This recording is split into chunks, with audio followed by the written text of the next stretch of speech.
Et la beauté de la ville, hein, la conservation de la ville. La grande famille des ambassadeurs d'Arvida s'agrandit.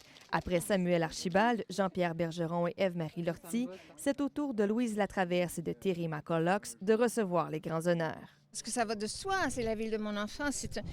C'était une enfance exceptionnelle dans une ville modèle.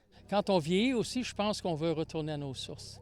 Ce sont les membres du Comité pour la reconnaissance patrimoniale d'Arvida qui ont eu l'idée de créer ce club select. Déjà, une vingtaine d'ambassadeurs habitants ou ayant habité le quartier ont été nommés. L'objectif est d'en réunir 50. Les ambassadeurs qu'on reconnaît, c'est de la valeur ajoutée à tous les gens qui mettent l'épaule à la roue.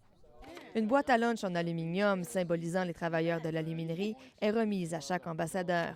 Elle contient des articles leur permettant de faire la promotion d'Arvida dans le but de le faire reconnaître à l'UNESCO. C'est de parler d'Arvida, qu'est-ce qu'on est en train de faire présentement au niveau de la conservation du patrimoine du secteur.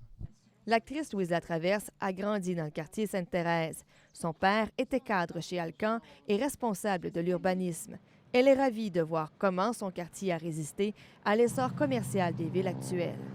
Si ça peut être un exemple pour prendre soin de nos centres-villes, prendre soin de nos belles villes.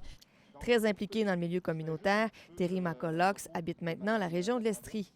Il est le deuxième anglophone à être nommé membre du club et espère bien contribuer à sa façon au rayonnement d'Arvida. Je vais pouvoir contribuer énormément comme joueur d'équipe pour toute l'histoire anglophone qui est dans la paroisse Sainte-Thérèse.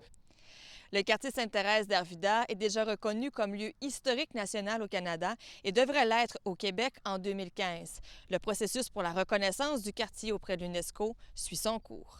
Ici Mélanie Patry, Radio-Canada, Saguenay.